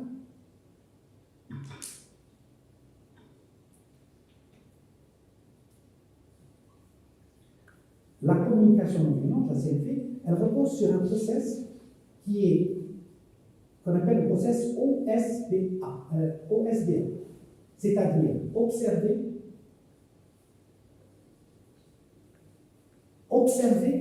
et croyez-moi, c'est pas facile d'observer son quotidien. Et il y a des exercices relatifs à ça. Observer sans porter du jugement. J'ai une question. Quand on parle du cœur chez les scientifiques, on est d'accord qu'on ne parle pas du cœur en étant aveugle. Bon, on dit que c'est. Non, on ne parle pas du cœur. Non. C'est-à-dire, dans la CNV, le cœur, c'est quoi? Par exemple, les besoins. J'essaie de sentir ce que vit l'autre, d'accord? Les sentiments. Et donc, en psychologie, les sentiments sont la traduction d'un besoin insatisfait. Okay? Si vous voyez quelqu'un qui est en colère, sachez qu'il a un besoin qui n'est pas satisfait. Les sentiments en psychologie, c'est quoi? C'est comme les lampes d'un tableau de bord de voiture. Vous êtes en train de conduire, il y a la lumière qui vous avertit qu'il n'y a plus d'essence. Qu'est-ce que vous devez faire? Vous devez chercher la pompe à essence la plus proche, non? Eh bien, les sentiments, on doit apprendre que les sentiments doivent nous avertir qu'il y a un besoin qui est insatisfait. Ok? Et donc, la communication non violente, elle est dans l'écoute profonde et dans l'empathie envers l'autre. Et donc, quand on voit quelqu'un qui est en colère, eh bien, il faut oublier toute sa gesticulation. C'est pas évident, hein? C'est pas évident, mais c'est un apprentissage. Comme je l'ai dit, ça demande du temps, mais c'est un apprentissage, et cette méthode nous donne la méthodologie. Donc, il faut essayer de voir de quoi il souffre et quels sont ses besoins. Et il y a une manière de communiquer avec lui qui tout de suite va l'apaiser. Donc, c'est une technique qui a fait ses preuves, puisque les fondateurs l'ont testé partout, en Afrique, en Palestine, dans les écoles, entre couples, donc dans le couple, entre mari et femme, entre les parents et les enfants, et ils ont tous été très satisfaits de lui. Donc, elle est basée sur un process qui s'appelle OSDA, donc observer sans porter de jugement. Et j'avais une citation de Krishnamurti, c'est le philosophe indien, qui dit que c'est la faculté la plus difficile à acquérir chez l'homme, observer sans porter de jugement. Et donc là aussi, il y a des ateliers pour apprendre à observer sans porter de jugement. Et donc c'est une façon de communiquer à l'autre ce qu'on observe, de communiquer ses sentiments, de parler de son sentiment, de lui parler de mes besoins et de lui faire, l'action c'est une demande précise, claire et précise, et négociable. Donc tout ça, c'est un apprentissage à faire qui permet à l'autre de répondre aux besoins, à mes besoins, et vice-versa, bien sûr. Si je me permets, il y a un médecin qui a fait une recherche à propos des besoins et des sentiments. Depuis les sentiments, tu peux savoir les besoins, ce que tu as vraiment besoin. Donc il a fait les sentiments. Et ce que tu ressens en ce moment, tu peux le traduire par les besoins. Ça veut dire que les sentiments sont l'expression d'un besoin insatisfait. Il a fait tous les sentiments qui peuvent exister et il a fait des besoins qui se traduisent par. Alors le problème dans notre éducation aussi, c'est qu'on n'a pas été éduqué à être à l'écoute de notre intériorité. Je m'explique. Un enfant, par exemple, quand il décide, par exemple, de manger, ou là, parce que, non, un enfant qui est en train de jouer, et ses parents l'obligent à venir manger. D'accord? Eh bien, s'il refuse, son père va lui dire, ou la sa mère va lui dire, tu montes par exemple dans la chambre, et quand tu seras gentil ou calme, tu reviendras. Ok? L'enfant, comme vous le savez, il a besoin de ses parents. Et donc, en mettant en parallèle l'amour parental et ses besoins personnels, il va étouffer ses besoins pour répondre à la demande des parents.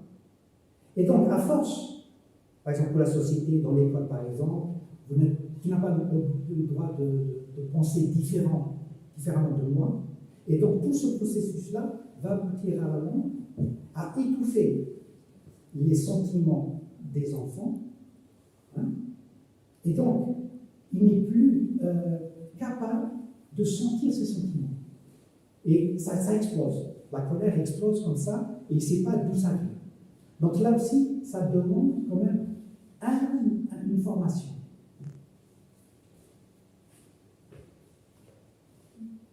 Donc c'est un grand programme. Un grand programme.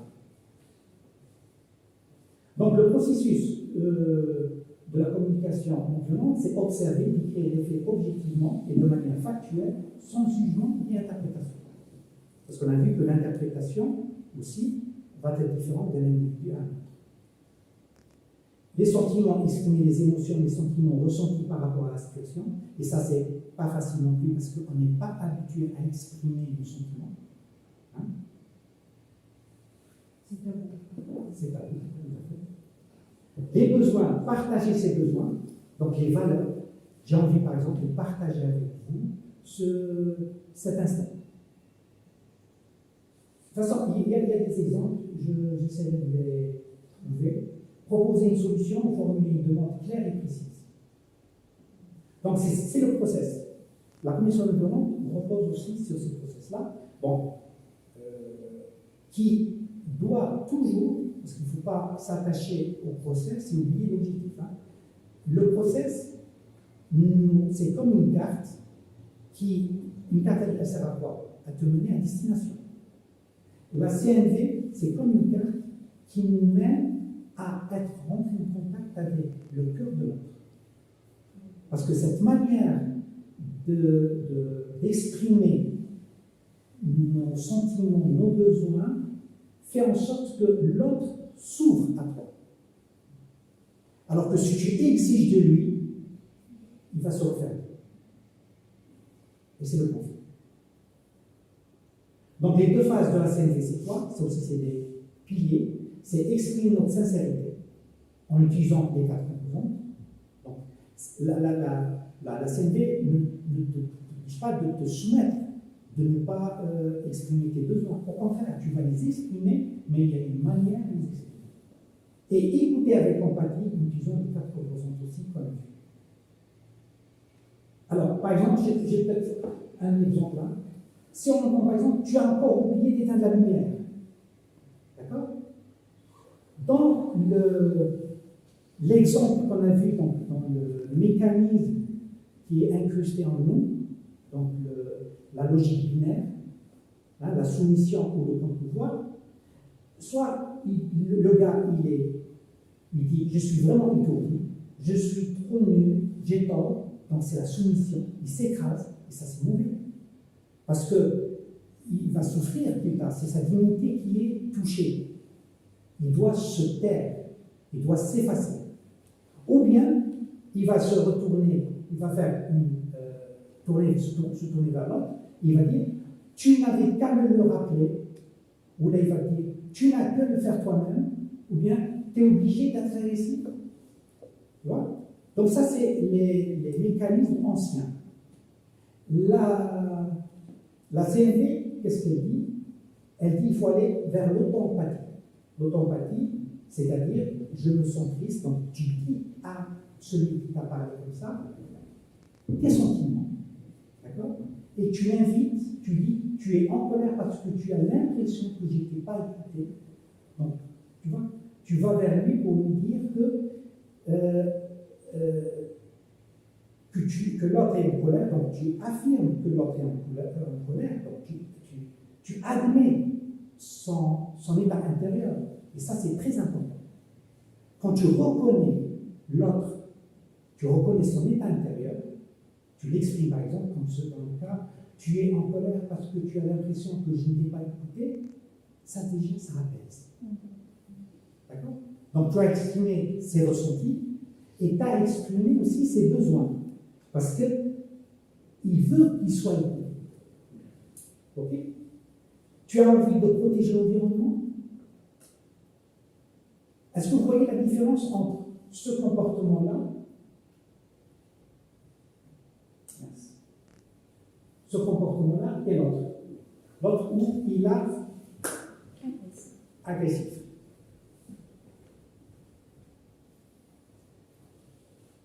Donc ça, c'est répétition de ce que j'ai vu. Là, on va voir un petit peu comment on appelle ça, une scénette, tout à fait, qui... Ah, tu tombes bien, toi. Je te trouve ici comme par hasard à la machine à café. Tu sais, tu es en retard sur le projet. Ok, oui, je suis d'accord, je suis en retard sur le projet. Voilà. Merci.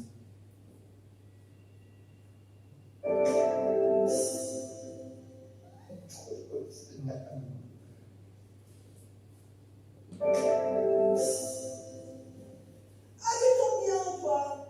Je te trouve ici comme par hasard à la machine à café. Tu sais, tu es en retard sur le projet. Ok, oui, je suis d'accord, je Observation. suis en retard sur le projet. Voilà, et je te retrouve à la machine à café. Tranquille, tranquille. Ok, je comprends ce que tu me dis, je comprends tes reproches. Ouais, j'espère. En même temps, je suis assez embêté parce que J'espère que t'es embêté. j'aimerais pouvoir m'exprimer. Ok, vas-y, exprime-toi. Ce que j'aurais besoin là, au niveau des délais du projet, j'ai pas osé te le demander, c'est un petit peu plus de délais parce que j'ai eu des urgences à gérer qui m'ont été demandées par ailleurs. Pourquoi tu ne demandes pas plus loin, cette urgence? Parce que j'ai peur de ta réaction, et j'aimerais qu'ils comprennent, c'est ça, c'est que j'ai peur de ta réaction, du coup j'ai peur d'aller te voir pour ça, et tu vois, à un moment ou l'autre, il ne faut pas avoir peur, parce que je préfère que tu me dises, écoute, non, c'est pas possible parce que j'ai besoin de délai de 2-3 jours de façon factuelle, plutôt que de dire oui, et hop, je te retrouve à la machine à café alors que j'ai toute l'équipe qui attend ta sur le projet. est-ce que dans 15 minutes, est-ce que tu as une petite dispo de 2 minutes? Eh ben voilà, et donc là, qu'est-ce que tu fais? Eh ben, je vais te voir, et puis je t'explique où j'en suis, et puis je t'explique quand est-ce que je te rends ça. Et tu me le rends de façon factuelle au délai fixé. Oui. Eh ben voilà, va quand tu veux. À tout de suite. Donc vous avez vu les 4 étapes du process? Observation, sentiment, besoin et formulation. Faire la demande. Ok? Et vous avez vu que le gars a exprimé ses sentiments, il a exprimé ses besoins, il avait besoin de. Alors, là, il y a aussi l'accueil de l'autre. Vous allez voir, là, il a parlé de lui. Là, il va parler de la femme, de l'attitude de la femme, des besoins de la femme.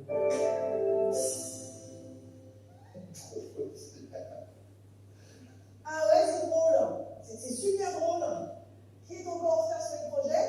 Monsieur Igor. Ouais, ok, alors, ok, je suis en retard sur le projet, c'est actuel. Je ne sens pas un peu agressé. Bingo, tu as trouvé le mot.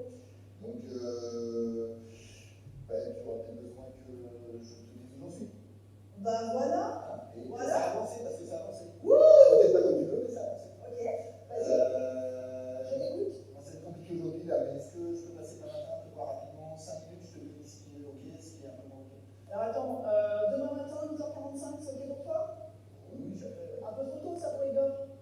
Allez, tu feras attention, tu rappelles une phrase d'oreiller sur la figure. Allez, Ok, je t'appelle sur la route. à demain. Ok. Voilà. Donc, pour finir, bien dernier diapo, dans la communication non violente, on élimine les jugements, on identifie et on entend les besoins, nos besoins à nous et ceux de l'autre. C'est une nouvelle façon d'être, un nouveau langage et un nouveau niveau de conscience. Voilà. Je vous remercie pour votre écoute. Est-ce qu'il y a des réflexions, des remarques? Oui. Il y a aussi le caractère de la personne. Parce que vous avez un caractère d'une personne qui est calme, contrairement à quelqu'un qui est impulsif. Donc, faire une discussion entre deux personnes qui n'ont pas le même caractère, ça risque de créer une tension. Alors, pour répondre calmement, il faut que, en amont, moi-même, je suis de nature calme. Si je réponds alors avec quelqu'un qui parle avec un caractère qui est impulsif, et moi aussi j'ai le même caractère, ça va créer une tension. Tu dis que Pour changer le caractère, c'est toute une formation. C'est une question d'éducation. Oui, mais C'est pas ta nature, c'est pas notre nature d'être en colère ou d'être électrique. C'est un cumul de plusieurs situations qui font que cette personne endosse ce comportement. Alors, les gens qui sont en colère, au niveau de la psychologie, ce n'est que des tensions qui n'ont pas été exprimées. Oui. Opprimées. Opprimées. Donc ça veut dire quoi? C'est une éducation aussi. C'est pour ça que je dis que ce n'est pas une baguette magique. Hein. La CNV, ce n'est pas une baguette magique. C'est un programme éducatif à instaurer le plus tôt possible chez l'enfant. Dès jeune âge. Dès jeune âge, pour qu'il puisse être, comme tu dis, quelque chose de naturel. Oui, vous travaillez dans la mesure, il faut travailler dès jeune âge. Tout à fait. C'est un grand programme. Il faut travailler, par exemple, même la crèche. Avec quelqu'un qui en conséquence. D'où l'éducation à la culture de paix. Très tôt. Tu as parlé du cœur. Tu dis c'est pas une notion scientifique. Non, C'est l'organe en sciences. Pour les scientifiques, oui, mais c'est très intéressant. Mais il faut remplacer le mot cœur par conscience. Et tout devient clair, damien. Une fois qu'on parle de la conscience, on parle plus du cœur. Et là, symboliquement, bon, c'est un être, il a un cœur. C'est le siège disons, de la conscience. C'est pas le cœur en tant qu'organe anatomique. Et c'est le siège de la conscience. Et tu as parlé de la violence. Répète ta question. Je dis que, parce qu'il m'a dit qu'il n'y a pas un bien, mais il y a pas genre chaque action a un bien, un mal dans sa façon de l'exprimer. Je lui ai dit dans le cas d'une violence physique, comment on va l'interpréter? Non, c'était la suite de ce tableau. Ah, il y a la logique disjonctive, c'est-à-dire la logique binaire, soit tu es avec moi, soit tu es contre moi. Et donc ça, c'est une logique qui est séparatrice, qui sépare, qui compartimente. Alors que, et ça, on peut l'appliquer par exemple, tout ce qui est, d'ailleurs l'informatique, tous les progrès informatiques sont basés sur cette pensée. Mais sur l'être humain et sur le vivant en général, ça ne marche pas. Ça ne marche pas. Sur le vivant, il faut utiliser plutôt la logique conjonctive, c'est-à-dire le lien. Le lien. Le lien qui est très important. Et tout dépend aussi, parce que dans une société ou un corps, quel qu'il soit, au niveau d'un être humain qui est un microcosme, ou au niveau d'une société qui est un macrocosme, si nous parlons que de l'être humain en tant que tel. Et il y a encore l'Alam al-Kabir, c'est-à-dire l'univers tout entier. Il ne tient que par une chose, c'est qu'il a markaz, un centre. Quel est le centre d'intérêt d'une personne? Quel est le centre d'intérêt d'une société?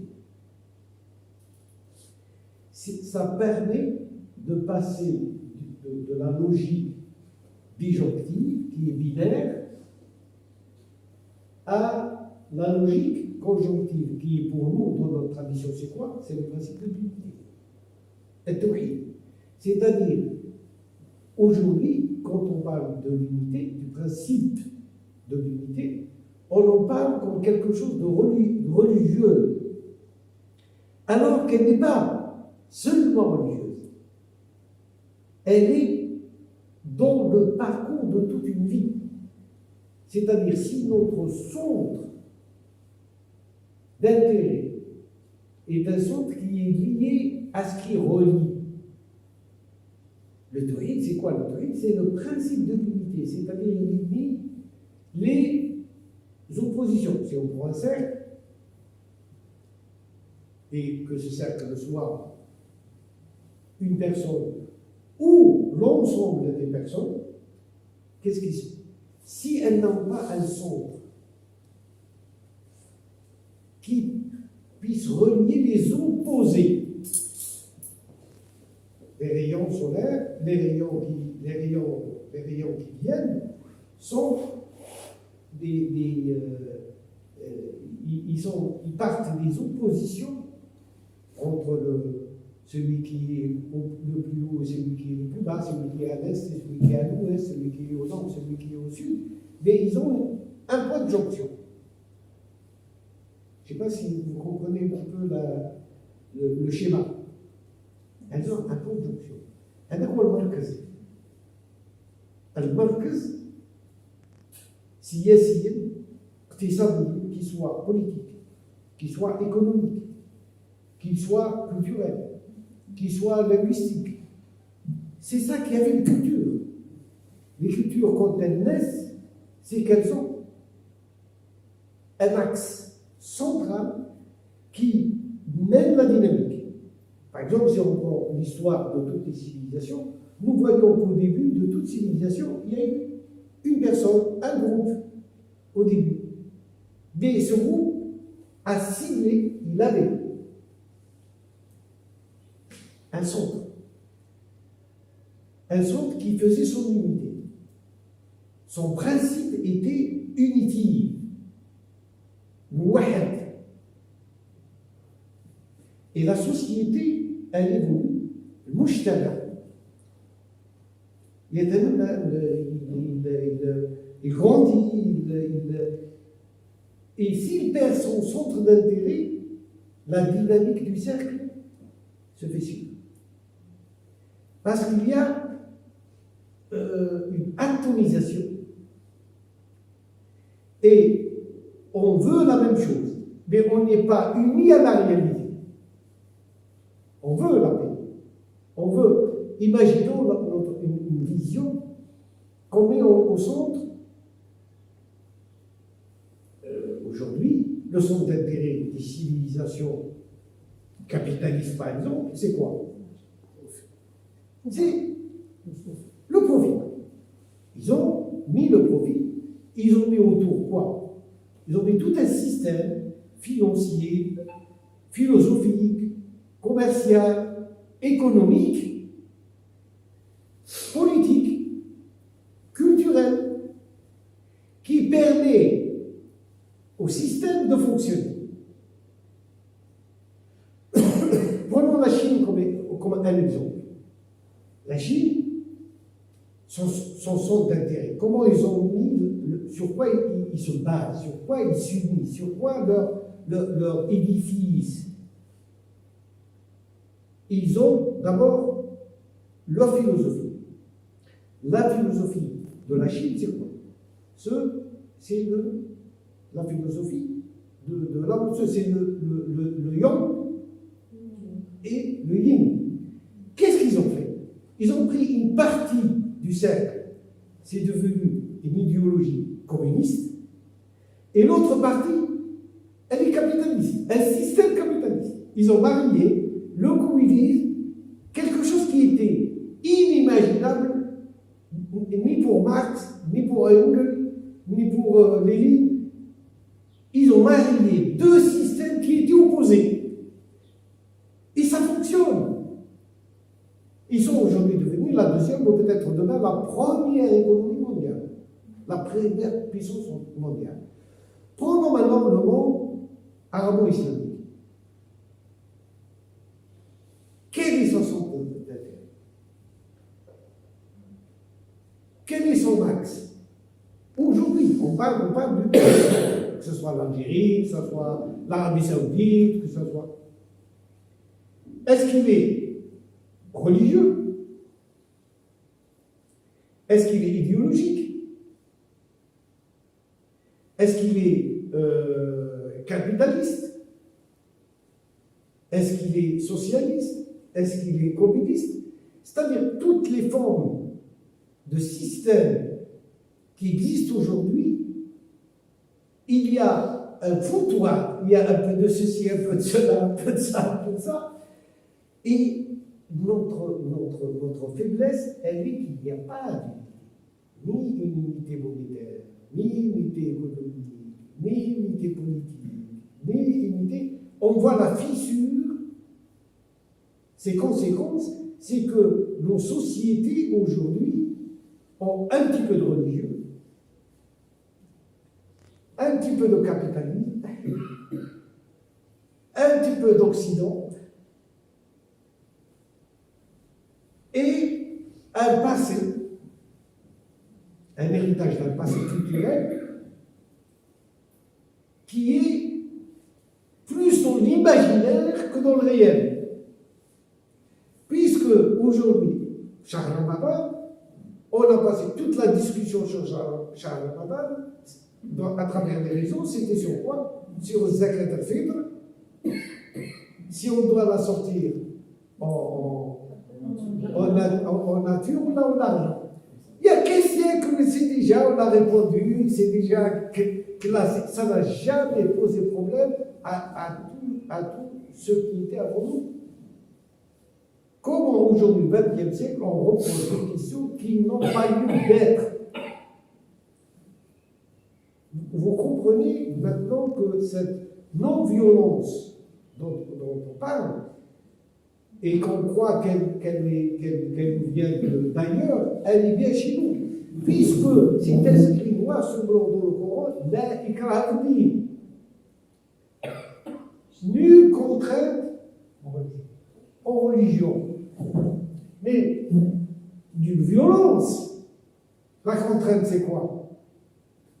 Et nous faisons violence à nos enfants. Aujourd'hui, dans nos écoles, on leur parle un langage qui, aujourd'hui, leur parle du tombeau, de la mort, du hisab, du iqab, etc., etc.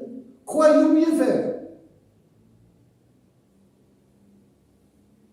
Au lieu de leur parler du bien-être, au lieu de leur parler de la synergie, au lieu de leur parler comment ils puissent avoir un centre, avoir un axe, qui réunit leur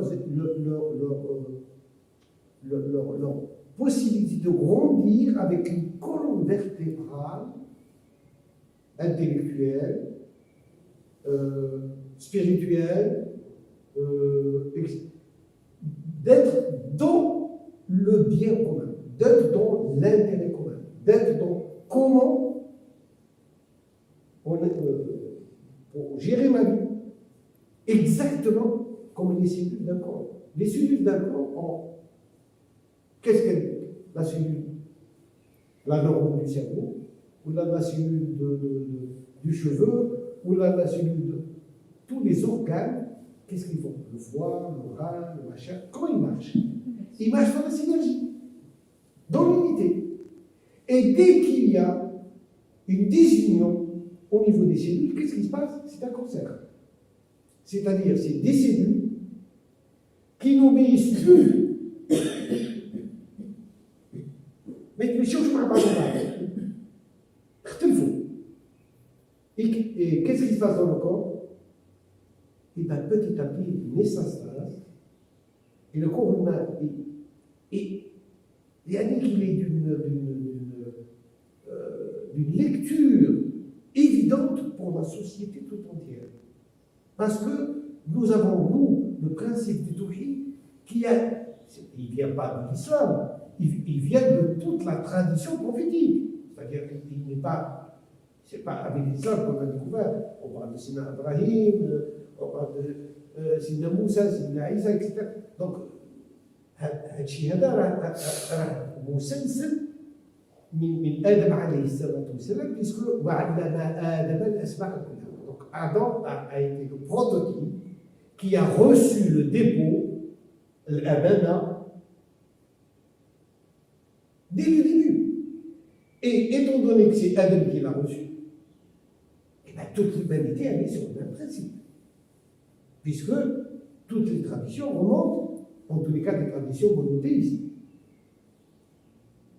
remontent à un prototype. Et aujourd'hui, la science elle-même, à travers les études qui sont faites sur la biologie et le code génétique, le prouve. Nous sommes de la même race. Il n'y a pas de race, puisque le mot race n'existe pas dans la tradition musulmane. Il n'y a pas le mot race, on a dû l'inventer au XXe siècle. L'Unsuriya, ça n'existe pas dans l'islam arabe. Le dictionnaire originel de la langue arabe, l'Unsuriya n'existe pas. C'est une invention moderne. Nous n'avons pas ce terme en arabe. Il n'existe pas. Ça veut dire que l'image même de la race n'existe pas dans les concepts dans lesquels est né l'islam.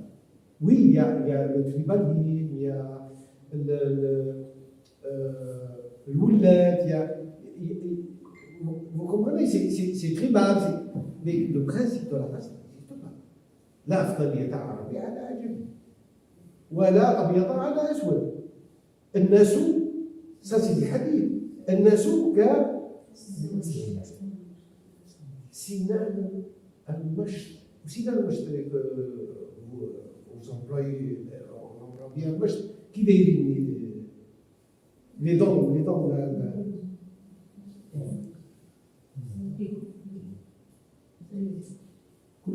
كلهم من آدم وآدم تراب. Donc la notion même de la race n'existe pas. Donc, نرجعوا للمركز. المركز هو الشيء c'est le centre qui fait mouvoir la dynamique. Parce que la dynamique d'une société, bien sûr, un cercle, s'il se met dans la dynamique, s'il tourne, s'il fonctionne, si une société marche, et bien forcément, il y a un point qui est au plus haut et l'autre est au plus bas. C'est impossible de faire autrement.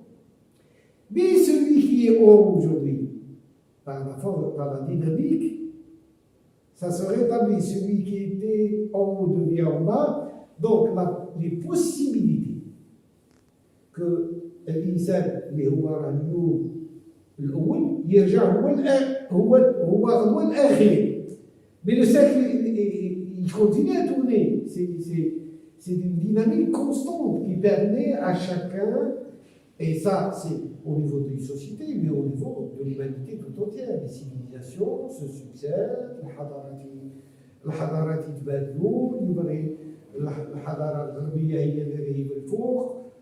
Mais comme le temps d'une personne, c'est pas le temps de l'humanité. Mais à l'échelle de l'individu. À l'échelle de l'individu, tu es enfant, tu es adulte, tu es vieillard. Donc forcément, tu transites pas. Plus tu vieillis, plus tu vas acquérir de connaissances, plus tu vas acquérir de sagesse, plus tu vas acquérir d'expérience. Mais tu dis, tu dois céder la place à quelqu'un d'autre. فهمتوا الامر هذا نتاع الظاهره والمركز. Donc si on enseigne à nos enfants ce principe, au lieu de leur enseigner l'autre principe, qui lui aujourd'hui est bien mis en place et qui correspond à une civilisation occidentale, matérialiste, etc., qu'elle soit occidentale, d'ailleurs aujourd'hui elle est mondialisée. Un système qui est lui comment? Et lui, il est basé sur une pyramide. Il y a la base et il y a le sommet. Il y a une élite. Plus, d'ailleurs, on l'appelle l'échelle, comment on appelle ça? Sous là, l'échelle sociale. المجتمع. وين راك في الدرجة الأولى، راك في الجامعة الثانية، راك في الثالثة، راك في الرابعة، راك في الخامسة، ولا راك في العاشرة. Donc, soit tu montes, soit tu stagnes, soit tu descends. Il n'y a pas d'autre possible. Quel soulève? Donc, qu'est-ce que ça suppose? Ça suppose qu'il est basé sur la concurrence, l'opposition, le combat, la ruse, pour accéder au sommet. Et quand on accède au sommet, on a le pouvoir. Parce qu'on est appelé. Et qu'est-ce qu'on fait? Eh bien, on fait monter forcément autour de soi pour consolider son pouvoir. C'est normal.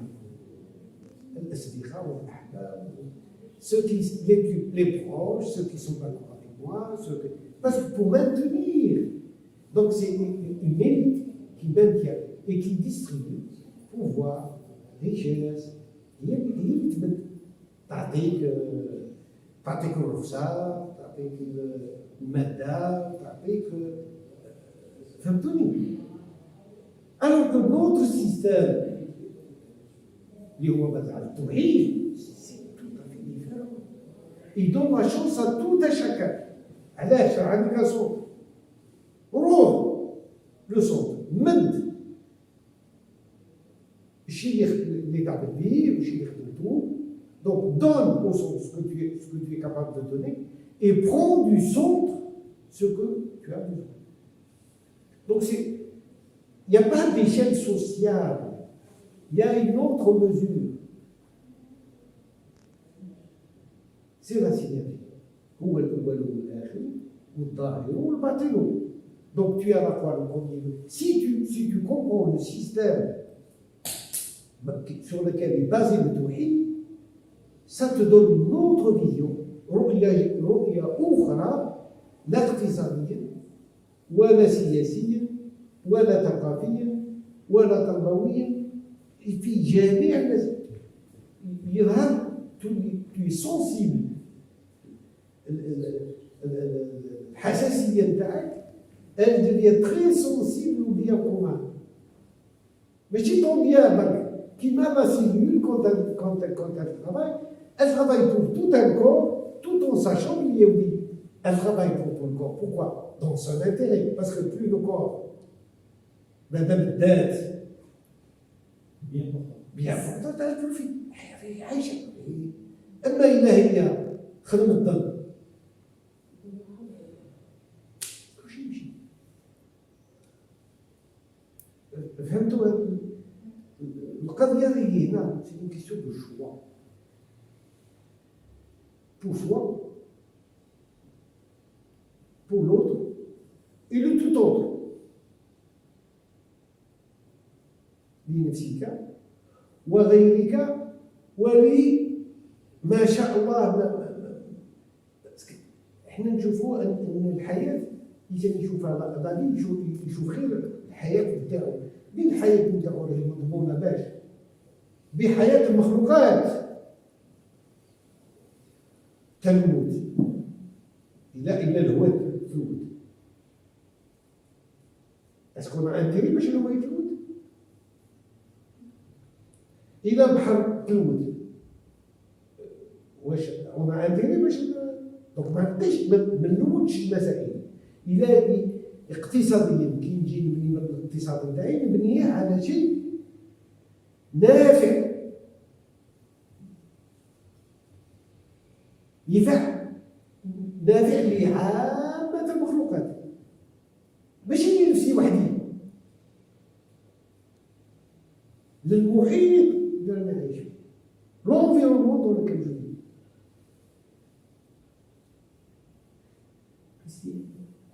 L'humanité aujourd'hui est devenue d'église. Qu'est-ce qui m'empêche de basculer sur un autre monde? Deux choses existent. Une autre conscience, une nouvelle conscience.